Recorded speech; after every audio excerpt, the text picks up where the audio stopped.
Danny, what do you make of how the Bears' season ended? I mean, it's a heartbreaker. It's a heartbreaking ending to the most enjoyable Bears season of my life. Right? I was born in '86, so I'm not there for '85. They went to the Super Bowl in '06, NFC Championship game in 2010. But like in terms of, you have the coach, you have the quarterback, and they're going to be there for a decade. Like, this was so unbelievably exciting. But like the game, they had it. Like they had it. And so it feels like a missed opportunity. And like, I will get there on the season, maybe over the course of this conversation, but like Rome Odunze dropping the touchdown on the first drive of the game to go up 7 felt like a missed opportunity. It was a lot of drops. A lot of drops, which has been a thing all year for them. And I think that factors in with Caleb's completion percentage some, but DJ Moore, I texted with someone today with the Bears who didn't think it was an effort thing, said it was a new route concept this week, and it looked like he was just not confident where he was supposed to run with the coverage here on this last one. Which was the route concept where he's supposed to jog? Well, that's the thing. But just like the confusion of the coverage slowed him down, basically. Wasn't sure where he was supposed to go based on the coverage. But yeah, point is, Caleb made the right read, DJ didn't, but not an all-out effort thing. If you think that's better or worse, I guess reasonable minds can disagree. But also just little things of execution. I thought short yardage was the story of the game. Yeah. Like just a couple of 3rd and 1 failures, and then we have the graphic here. 1 of 4 on 4th down, 25%. It was all there for the taking, and they didn't do it, and now they're going home. And it was still an incredible season, but I can't help but feel just tremendous regret over the fact that they should still be alive today. Hold on, bro. Yeah. What? Just get them wilds. Explosive plays, I'll tell you what. Have you ever seen the tush push go for an explosive play?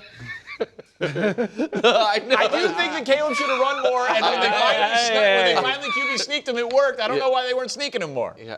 Very frustrating. I would have loved some tush pushes here. Yeah, it sounds to me, and look, I agree. I thought Caleb outplayed Stafford in the first half. I thought the Bears' defense I was like, where has this been like the last 2 months? Yeah, game of their year. Yeah, they played great. But I'm surprised that you feel like you're speaking like Chicago was the better team. I thought yesterday they were. But I don't think I think the Rams are the better team, clearly.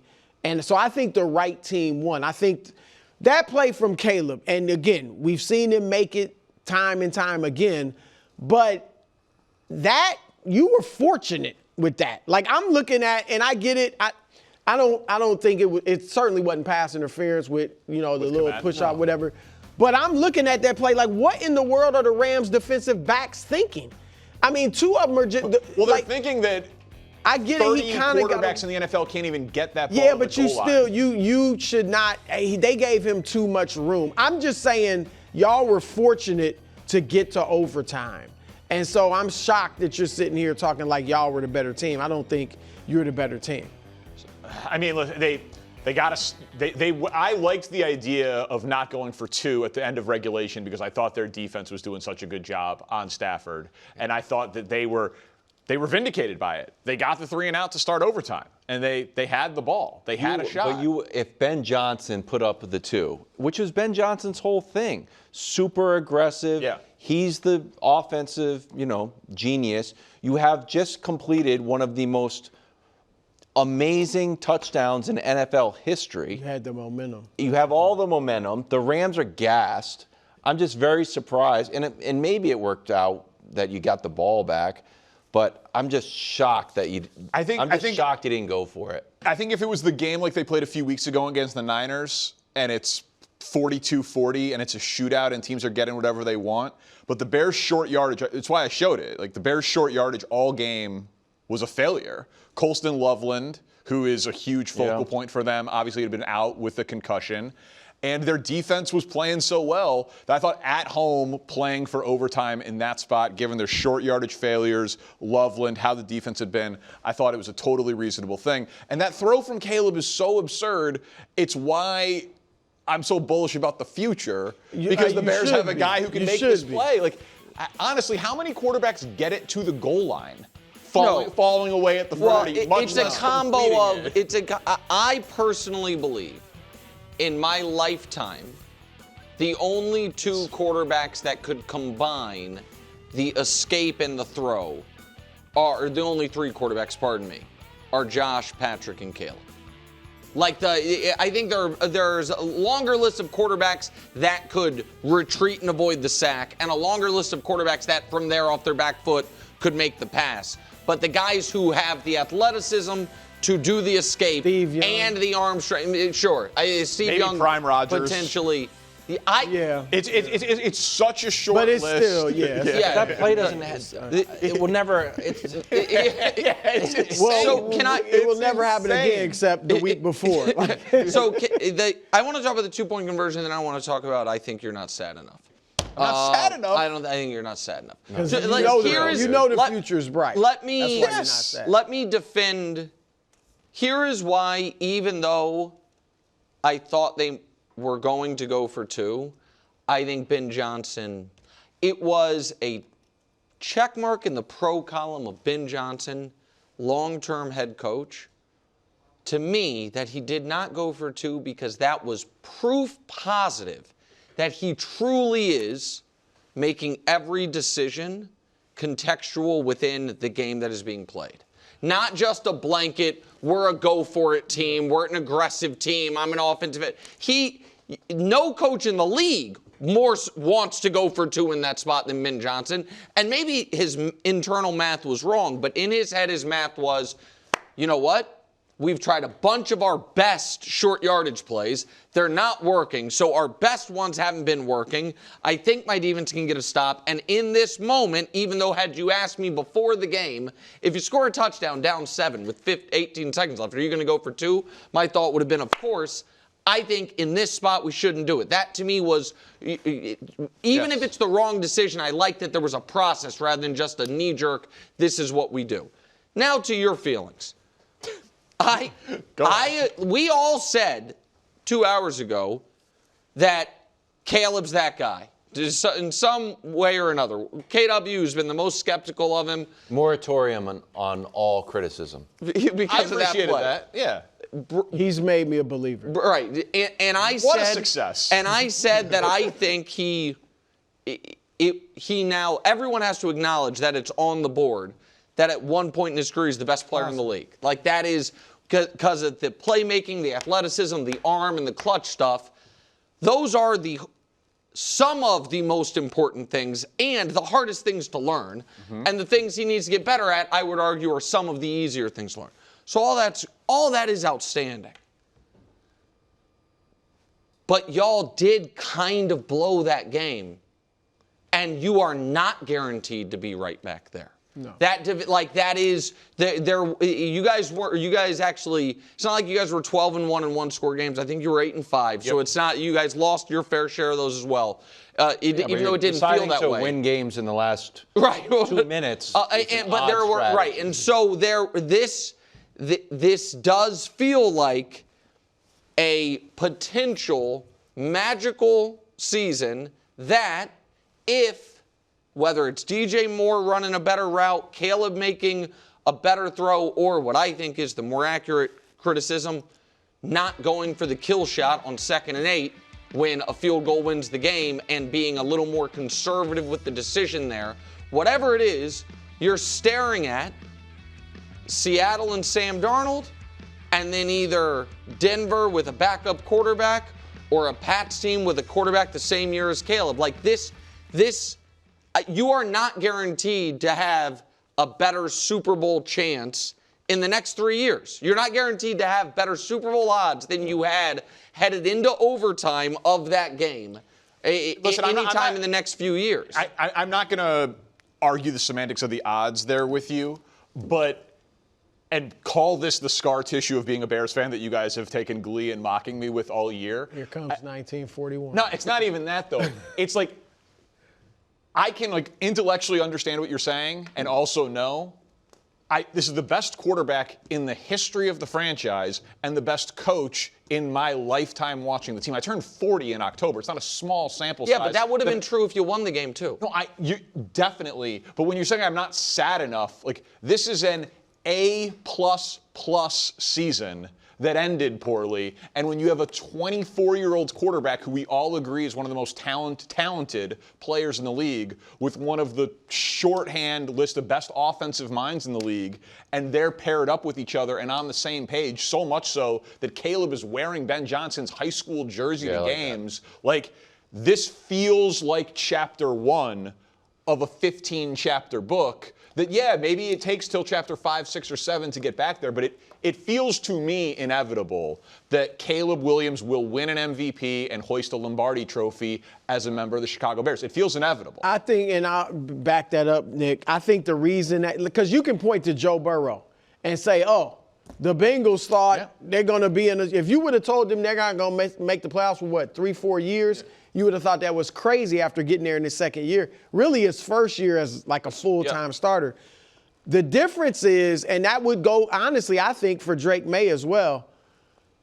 Drake May and Burrow, they weren't finished products. They were going to improve. But they were closer to their, like, prime, what they'll be, than Caleb. Like, Caleb, you see, as good as he already is, it looks like, man, this guy he's like barely over half to where he could be, because he's still missing some different things that he should be able to acquire.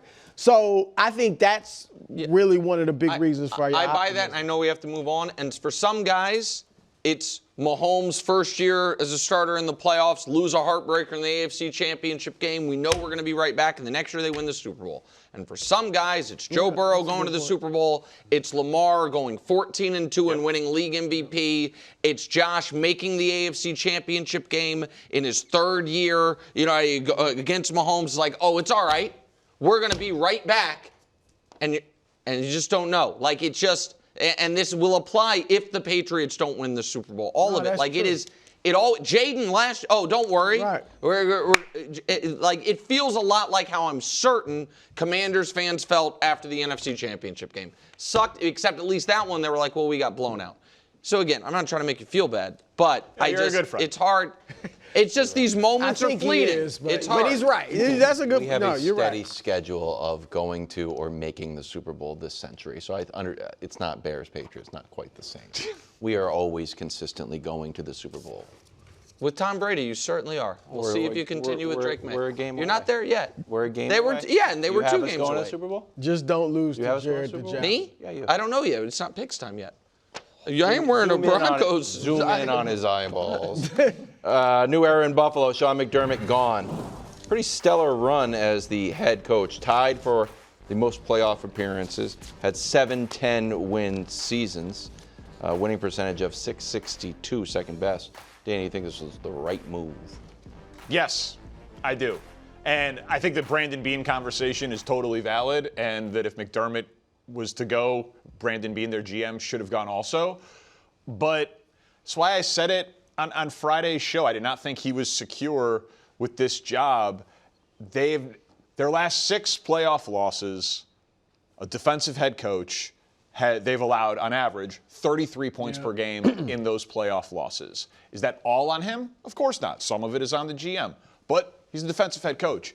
And if we were going to apply the SBOB logic, Super Bowl or bust, like we did with the Ravens, and it's say, like, at some point, okay, John Harbaugh, you got that portion of Lamar's prime. Yeah. You didn't get over the hump. We have to try something else because we're not moving on from Lamar. To me, the exact same logic just applied to Buffalo with, okay, you have fallen short. 4th divisional round playoff loss in the last 5 years. You have underperformed relative to your regular season success in the playoffs.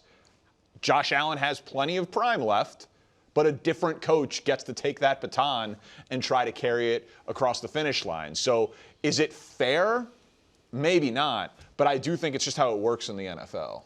Yeah, especially because it's sacrilege to mention that in the last 3 of those playoff losses, the alleged best player in the leagues, had the ball in his hands down less than a score and hadn't come through for him. I'm happy to so talk like about that that's too. no, I'm saying like, but that Josh Allen is not.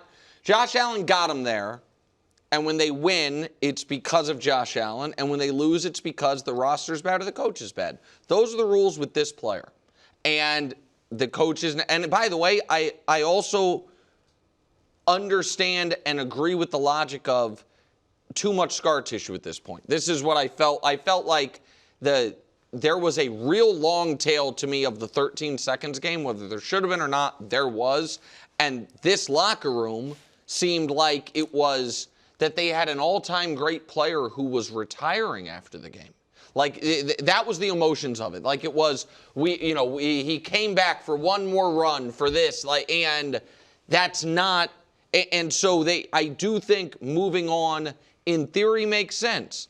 If they hire Davis Webb because he's Josh's best friend, or Joe Brady because he's a good play caller, I will feel more squeamish about it. Brian Dable seems to make sense, but I watched the Giants over the last few years. I didn't look at the Giants and be like, man, got some issues, but they are a well coached team. So you are rolling the dice here. Like, I don't think they're going to hire Mike Tomlin. And so everything else is, if they hired Mike Tomlin, I would say this is an A+ move. I agree. But everything else to me is a big dice roll, even if we understood this relationship would probably run its course. I think that's always the case. Even in I don't feel as strongly about getting rid of McDermott as I did about Harbaugh in Baltimore. But in both cases, whenever you get rid of a really good coach that you know is great, it is a risk because you don't know what you're getting in there. But I agree with you guys. Like, I think it was time, and I don't think they should hire Josh's best friend though. And he may be a good coach. It could work out, but I just don't really like. You don't and want Davis the player Webb, to be fair, is getting head coaching interviews with other places. Yeah. So that wouldn't be, but that to me would be a clunky setup with someone with that close of a personal relationship and that close in age to your star quarterback. All right, let's dig in on the game. Josh gave the ball up too many times, interceptions, fumbles, and he took the blame for the loss in the postgame. Danny, did this game change your opinion about Josh Allen? Only a little, and I don't mean for this to be a cop-out, but, that has to matter, and it does. Josh Allen had 5 turnovers in his first 13 playoff games. He had 4 yesterday. That's really bad. Now, does it change my opinion that he is on the short list of best football players alive? No. I'll still take the sample of all of that there, but, he was bad yesterday to the point that the discussion about pass interferences or the interception, I do think it's a totally fair media criticism of people trying to let him off the hook. Because I don't think, back to the McDermott thing, I think they had made a decision if we fall short of the Super Bowl, we're moving on from him. I don't think it was just because of how they played in this game. You did a good job going through throws through the whole game earlier. I'll just focus on the end. The last 3 drives that Buffalo had the ball, Josh Allen messed up. You showed the one to Shakir earlier. This is a blatant case of your quarterback not getting it done. They end up settling for the field goal here to go up 27-24 instead of going up 8. That is clearly 100% on Josh Allen. Then the next drive, which is the last one of regulation, would have been a great throw. That's a hard play. You act like that's a layup. It's not a layup, but if he's the most talented quarterback ever to live, KW. Right. It's a throw that Josh would say that he should make, and he was open, even if it is a tough play. And then this is the one that you guys haven't shown, and it's surprised me that it isn't more a part of the narrative, because it's the throw before the Cooks interception. He has Hardman wide open on the left. That is the broadcast said that was a perfect throw. No. That is not even close to a perfect throw. He catches it. They are in field goal range. He catches it in stride. Maybe he turns upfield. Who knows? But it is not an exaggeration to say that if he hits any of those 3 throws on the last 3 drives of the game, Buffalo wins, and we're not talking, because that last one to Hardman is the throw before the Cooks interception. It was the literal next play. So You have to downgrade him a little bit. I think maybe I didn't focus as much on that one because I disagree with respect to our friends that broadcasted the game with their field goal target line, which put that target line at the 46, which means they thought anything inside of 63 yards was going to be. I know it's mile high. Yeah, mile high, just like where they would attempt a no, field but they goal, certainly would have been a closer, and that was. But also McColl could have gotten it. It should have been a better pass. It's not a good throw. Listen, here's what I think absolutely is fair, Brew. I think it is fair if we would like to put at least temporary moratorium on the following statement. Josh Allen, all-time great playoff quarterback. He's an all-time great wild card round quarterback. That's what he has been. And we can show it to you, and he is the greatest wild card round quarterback ever.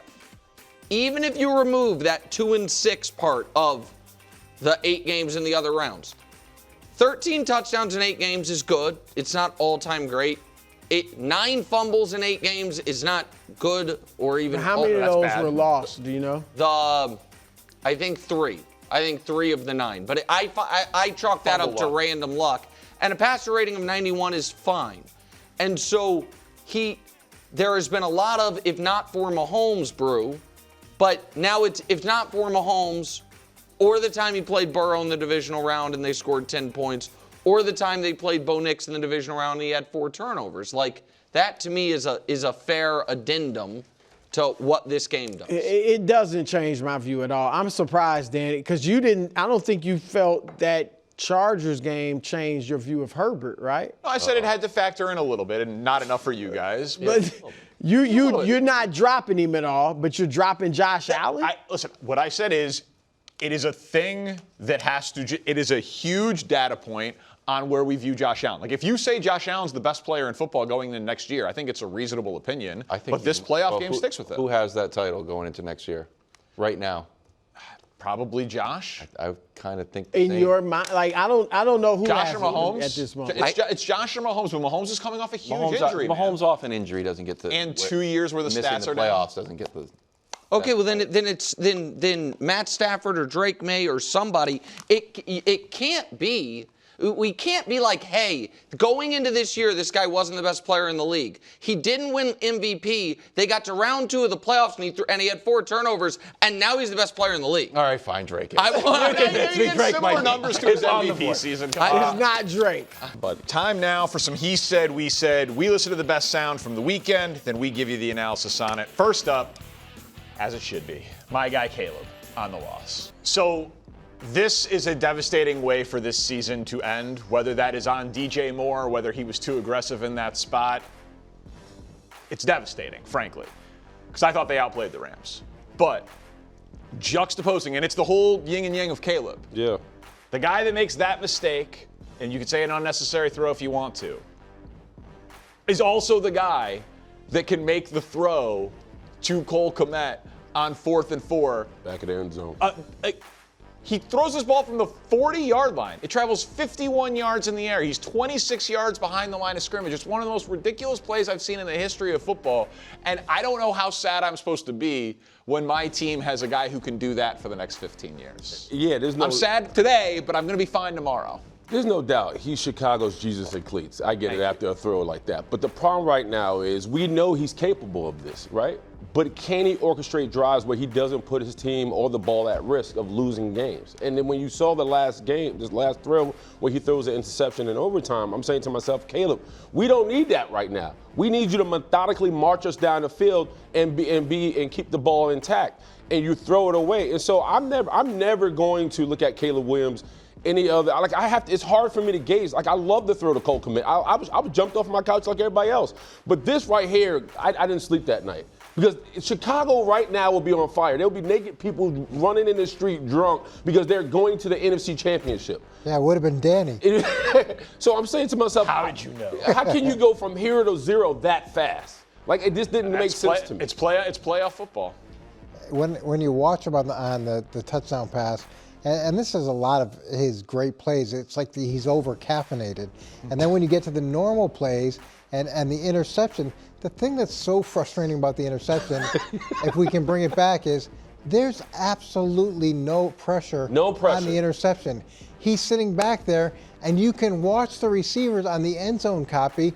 One stops running the middle read because it's gone for so long. Yep. And then on the over route, watch the middle read. See how he's starting to slow up? And the over route, it's the same thing because it's. But all that being said, there's no pressure on him either. Look for the Or check run. down. Coach, he can run. Look, on the left-hand side, the defensive ends come inside of the offensive tackle, or throw it away. Just live to fight another day. Okay, we all agree he should not have thrown the interception. Interception was suboptimal. Well, the interception spoiled that amazing throw. I'll remember the throw. Next up, C.J. Stroud was asked if he ever considered taking himself out of a playoff game. Bold question. So I thought this was a pretty obvious bench the QB at halftime spot not just because of the turnovers, but because how he looked after the turnovers and some of his incompletions. He legitimately looked like he could have had 9 interceptions. It was atrocious. And I will say this, and Willie, I know you won't like it. I would be on the phone today asking Aaron Rodgers if he wants to play football next year. Please.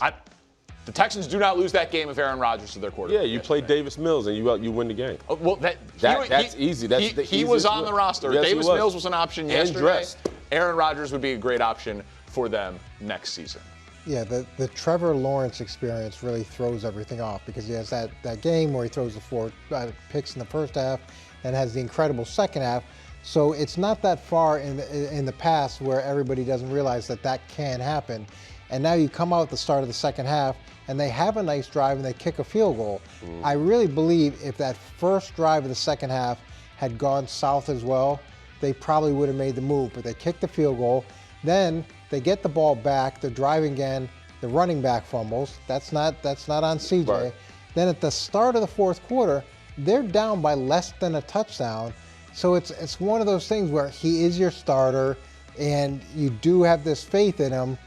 But when you watch it, there was just not anything redeeming throughout the course of the game where you're like, all right, he's got a chance to get hot like he talked about. What stuck out for me, every throw seemed like his confidence was fleeting his arm, right? Like even when the rollouts, he was skipping it to guys. He tore his tight end's ACL from the pass that kind of fell behind him. The guy split his legs. Nevertheless, man, if you're DeMeco Ryans, man, this didn't happen in one game. This was 2 weeks of bad football from your starting quarterback, right? It's been like 20 games. It wasn't a great season. But I get that. But I'm talking about if you use regular season behind us. Right, the playoffs. Right, playoffs right now. You can't ask your defense to do any more than what they did. Like I felt like DeMeco Ryans like, hey kid, I'm sorry, but this is our window. We got to maximize this because you know this, coach.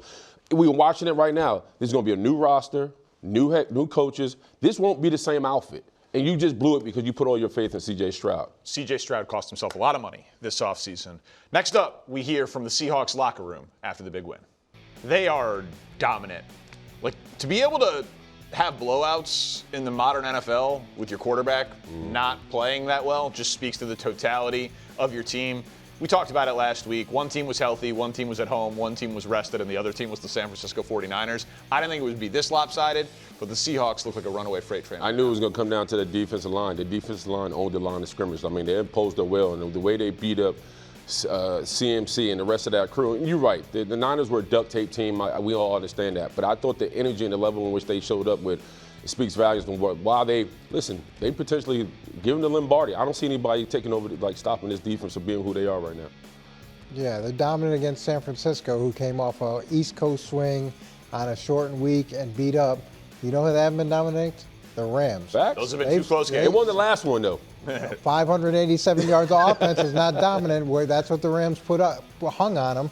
And then the question again is, can Sam Darnold in these biggest moments rise up? Well, he hasn't really been put to the test yet, right? He win a game like that. The last time we talked about it was the first game against the Rams when the number 1 seed was initially in the balance, and he They throws played nickel against him. He throws 4 interceptions. Yep. And so that matchup against the 49ers was a great matchup, and the game's lopsided, and it looks like everything's going one way.